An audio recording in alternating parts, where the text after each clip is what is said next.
Good morning. Good Morning. Sports injuries. How controversial can that be?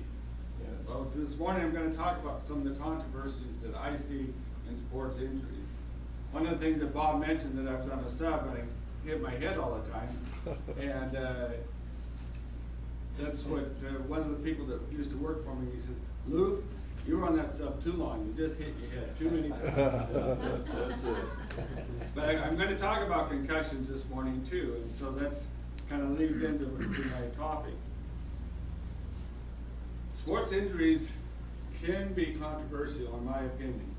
I can walk on a soccer field, I can go to a football game, I can go to a basketball game, and there's going to be some people there that will disagree with my feeling of how we should be treating our young athletes.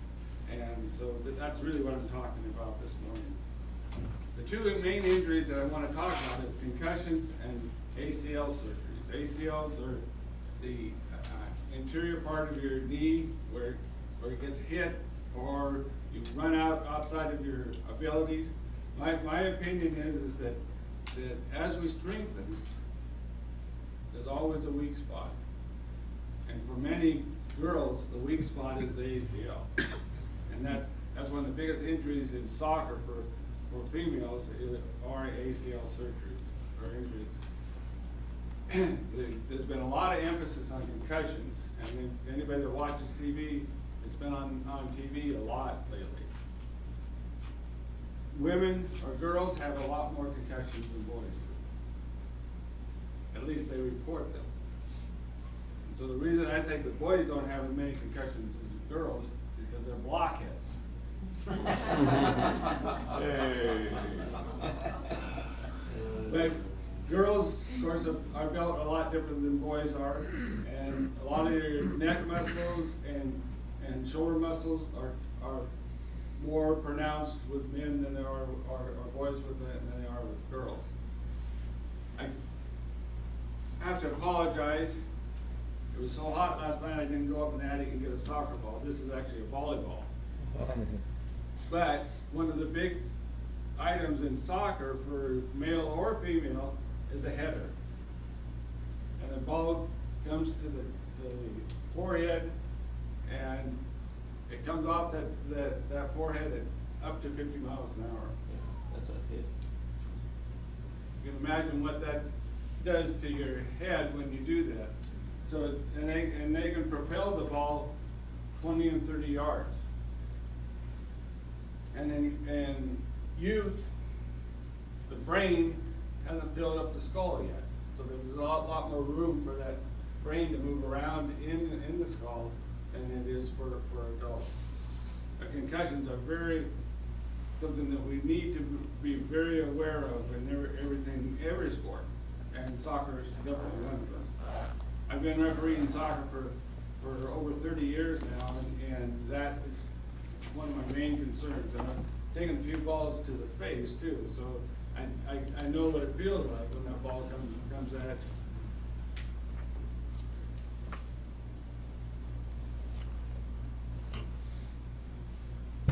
The other issue, and I think this ties into the ACL a little bit, is year-round sports.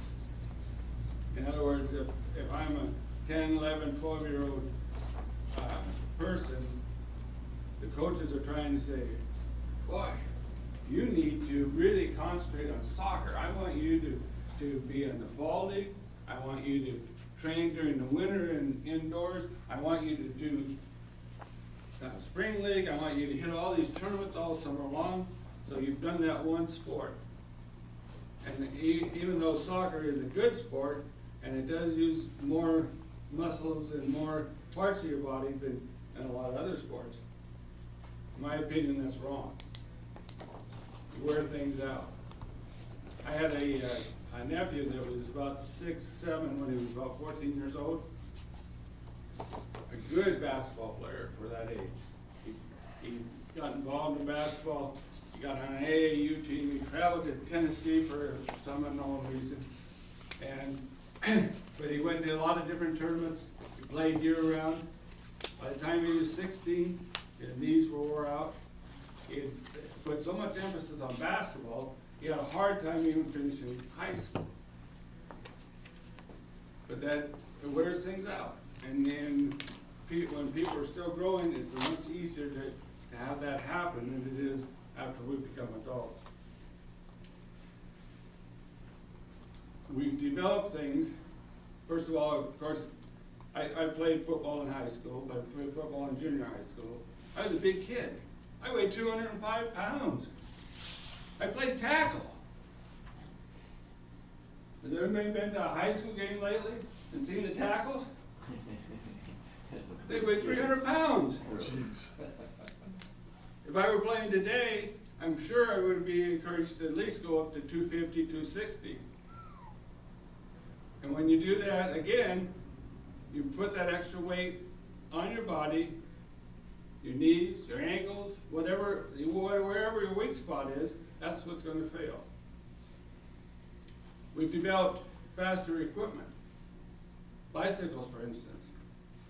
You remember, well, you're a lot younger than I am, but we used to have the bicycles that had the 2 1/4 inch wheels on them, one gear. How fast could you go? Maybe if you got going down a steep hill, you might hit 20 miles an hour. These guys that rode through here on Saturday, one day to Portland, they made that trip in 9 hours. They averaged 15, 16 miles an hour. Well, one of the things, of course, when I was a kid, no helmets. When I started riding back and forth to work all the time, my in-laws bought this helmet for me. I was probably in the 70s. They said, well, I think he's going to get knocked off his bike one of these days. And they told my wife, they said, we don't want you to come back with a guy that can't think and 2 little kids to our house. So they said, oh, you're going to put this helmet on.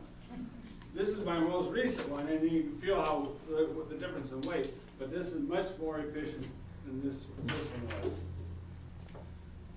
But we've developed some of this stuff without thinking about the safety part of it. So one of the things, of course, is that we hear a lot about the activity of our youth, that they're not being active enough. So we don't want to discourage that, but encourage, as our spheres of influence. Most of us don't have small children yet, or now, but we have a sphere of influence.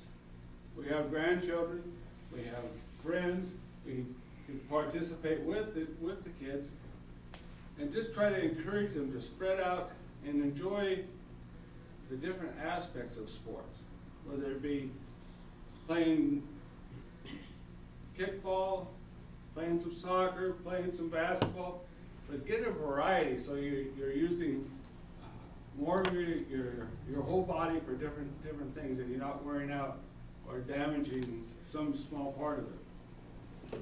So as you go out today, I want to persuade you to think about that and be cathartic in where you go to express yourselves. Let people know that what we are doing is not the best for our children.